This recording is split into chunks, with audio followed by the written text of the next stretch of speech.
Welcome back, ladies and gentlemen. You are now here for part 2. We're going to jump right back in with deconstructing that interview, as I like to call it, that Harry gave. And then we're going to jump right back into the Invictus stuff, okay? So let's go.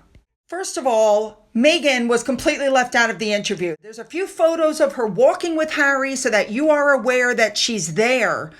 But she didn't speak. The few times that you hear her voice, they cut her off, like they cut around her the whole interview. You would not have known she was there had there not been a few photos of her. And of course, the behind the scenes photos clearly show she was standing right there while Harry was being interviewed. The article says that she was left out because she couldn't be trusted. That's not true. I think they left her out because I think they're finally getting an inkling that she's the main problem. People don't like her and they didn't want her in it. Now, one of the questions Harry was asked was what it was like to live so far away from his family, especially with so much happening. And Harry's response was, as we all, so my family and my life in California is as it is. So basically, he's like, my family is in the United States. At the same time, he says, and I'm going to go back, though, to the UK to see my family as much as I can. What he forgets to mention is that members of the family will not see him. William doesn't want to see him. Neither does Catherine. So I thought that was some interesting wording, as I can. The next question was about his dad, and he said, this is what Harry said, I spoke to him. I jumped on a plane and went to go see him as soon as I could. I love my family. The fact that I was able to get on a plane and see him and spend any time with him, I'm grateful for that. And then when he was asked if the king's illness could have a reunifying effect on the family, he goes, yeah, sure. Through all these families here at Invictus, I see on a day-to-day basis the strength of the family unit coming together. Any illness should bring family together. Now, I found that answer very bad because obviously Thomas Markle's 2 heart attacks and a stroke, nearly dying, was not enough to move Meghan to go 3 hours down the road and reconcile with her father. But I mean, after all, that man doesn't have money and he doesn't have a global platform. He's got nothing to offer them. So therefore, I guess he doesn't count. Harry also didn't mention that he only literally spent 12 minutes with his dad, and that the reason he didn't Zoom call, I'm guessing, is because nobody trusts Harry not to have somebody listening in or to have it taped. And it's also come out that Harry knew he was giving that award for the NFL in Vegas. And so he flew over just because he wanted to look like a hero. He knew he had to leave immediately. Next up, they asked Prince Harry about, becoming an American citizen. And he said, and I'm quoting, I've considered it. I have no idea. The thought has crossed my mind, but it's not a high priority for me right now. Here's the problem. Harry would have to renounce all of his royal titles to get U.S. citizenship. There would also be the drug questions. Harry doesn't qualify for U.S. citizenship, but I'm sure the thought is crossing his mind now because after all, we know the Heritage Group is suing to find out about Harry's visa. Personally, I think the whole thing's about to blow up. Now, at one point, they asked him about the kids, and his response was, that's top secret. And then he gave some bold crap. Oh, they're both so funny. They have great senses of humor. Yeah, 2-year-old. Right. FYI, in case you forgot, that's the response he gave to John Travolta whenever John asked him about his... I think this is like his response to everything that he doesn't know how to answer. It's top secret. It's top secret. I hope GMA didn't pay him for this interview because he really didn't give any information of any kind. Now, at one point, Harry was asked, what's going on with your dad's cancer? Essentially, what's happening? And Harry said, that's between me and him. And people went, oh, look, he's showing he can keep his silence. I got to be honest. I don't think they told Harry anything. I don't think Harry knows any more than the general public knows. His family is not stupid enough to trust him. And this interview proves that Charles shouldn't have trusted him. This is just another PR stunt. And let me tell you some of the other stuff that's coming out. Articles like this, Harry seeks to return to heal the rift with Charles. It's being reported that when he went over, he said to Charles, I'm willing to step up and help the royal family through this. How many times have I myself said to you guys in these videos, I guarantee you he went over there and said, Pa, I'm here to help you. And so with that, articles are coming out like this. You know, the biggest hurdle is going to be William. So essentially, if Charles wants him back, but William doesn't, it's William's fault. You know what I mean? They're trying to turn the whole narrative back to the only reason they're not working for the royal family is because the royal family doesn't want them. Anybody with half a brain can see what they're doing. And I want to send about a big thank you to Unlikely Bot for reminding us about this article that was put up where some of the things Harry said during the Dax Shepard, interview. This is what Harry said. It's my job. Grin and bear it. Get on with it. I was thinking, I don't want this job. I don't want to be here. I don't want to be doing this. Look what it did to my mom. How am I ever going to settle down and have a wife? Remember, he said, and I'm quoting, I've seen behind the curtain. I've seen the business model, and I've seen how this whole thing works, and I don't want to be a part of this. That's what he said. Remember, Harry and Meghan said that they were trapped and they had to flee for their mental and physical safety. That's what they said. Do you guys remember Harry taping on the Freedom Flight?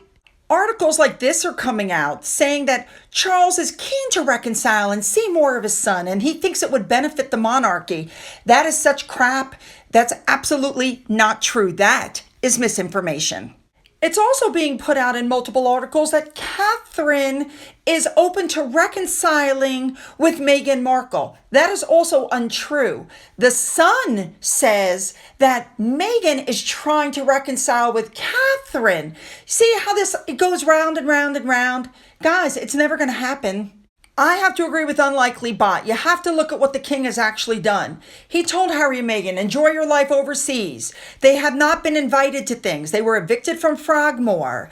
They were put in the third row at the coronation, Harry was. They didn't give him a room to stay in. And the king only saw him for what it turned out to be actually only 15 minutes. So I agree, everybody calm down. He's not coming back.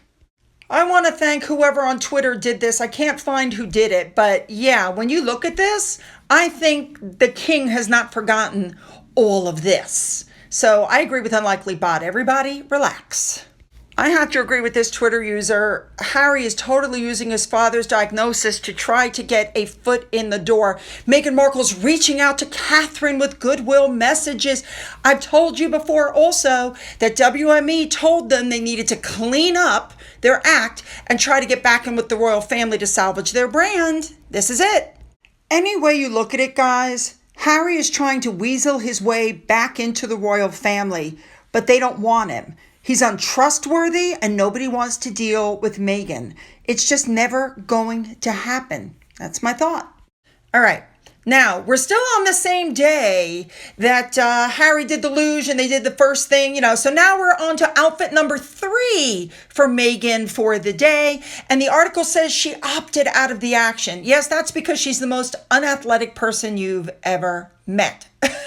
So what he did was he went to try a thing called curling, wheelchair curling. The gentleman, by the way, in the jacket that you see with him is Michael Bublé, the singer. Now, I want to give kudos to the Daily Mail for pointing this out. It says that they had a camera crew following them throughout the entire trip. And besides the GMA interview, they were accompanied by a camera crew from Invictus Games, which suggests that they're working on another on-screen project yet to be announced. I hope they don't. I mean, look, the first one went boo. I'm sure the second one's not going to do much better either. Anyway, Harry and Michael Bublé went out and tried, the curling. Neither one of them apparently did, any decent. Number one, those gloves are too big on her. I'm not, they're too big. I don't understand what the deal is. Second of all, she's wearing this funky jacket. We've seen that style jacket before. Now, obviously, something funky is going on. Harry arrived about 90 minutes before Meghan did because, she just wants to show up. She had a gaggle of security. She just wants to show up, get her picture taken, and then, go. And when they left, they weren't holding hands. Again, bruises on the neck. She had her neck covered up this time, so I couldn't see anything. Now, several people put out, especially Meghan's mole, I love her stuff, how much was paid for the outfits. We have estimates anywhere from basically $1,300 up to $1,500 for the coat. Of course, you won't be seeing the coat again for about 20 years. And it does look like this stuff was paid for by Invictus. I've written to Invictus. I've asked. They're not answering. Also, once again, her boots were ridiculously large. I don't understand. They're supposed to be fitted to your calves. So odd. We get to the end of the night, and now it's outfit number 4 for Meghan. She has changed because they went to a goodbye party. Harry doesn't look happy as he's walking in. Meghan's wearing this funky pea green colored outfit, and Michael Bublé, I used to like him. I'm beginning to realize he's kind of an idiot. So he did a song, singing Frank Sinatra's song, My Way, and he changed the words to say, you earn the right to say, I did it my way. And he said that Harry was a visionary.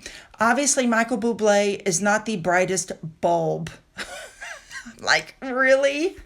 Some other words swapped by Michael Bublé were nothing tames, Invictus games, one man, life-changing plan, you play them your way, blah, blah, blah. Now, at some point during the night, they sat down and watched some dancers perform during the 1 year to go Invictus Games dinner. I got to be honest, Meghan looks absolutely bored, as she usually does when she is not the center of attention. Now, they were supposed to already have left. This was not on the official schedule, but they extended for another day. I'm sure the children won't mind. We all know that Harry's speech that he then gave was a bunch of word salad. He said things like, I am the master of my fate. I am the captain of my soul. Really? Let us embrace these words and let us continue to inspire each other and the world with leadership and courage and fortitude. Typical word salad crap. Now, I will say that I like Michael Bublé for the simple fact that he supports the Invictus Games. What I don't like is the fact that he's trying to make it, again, all look like it's Harry. It wasn't Harry. It was William. It was Catherine. It was Charles who put this together because Harry needed something to do to keep him out of trouble. Of course, Meghan was giving Harry the, ooh, you're just the most wonderful person eyes. We've seen that look before, too. Now, also, the Squamish National Counselor and the chief of one of the nations gave Harry and Meghan blankets during the dinner. Now, when the whole thing was over, everybody got together for a fabulous photo. I think the photo's fabulous because Harry and Meghan didn't show up for it. That's right, no Harry and Meghan. Now, a big thank you to Remoulade Sauce, who said he's going to go through all of the outfits that Meghan had on, everything, and price it all up for us. Now, before I go, I want to point something out to Invictus and to Michael Bublé. Harry, not that long ago, made sure that everybody knew that he daily, as part of his life, is using drugs. That's with his children in the house, with his wife in the house, while he's flying around to all these different countries. If he is daily using drugs, which is what he says he's doing, then the drugs are on him as he's flying from country to country. Why isn't he being searched like everybody else would be when they fly country to country? Why is he allowed to tote his drugs around? He must be allowed to do that by his own admission. Oh my God, I cannot wait to see your comments. And aren't you glad I split this? Otherwise, it would have been like a 28-minute long video. Much better to see it in segments. All right, don't forget to hit that subscribe button, double check, make sure you are still subscribed. Don't forget to leave those comments. Don't forget the links to everything are down in the description box. If you've donated to my coffee fund, thank you so much. And as always, you guys, have a great day.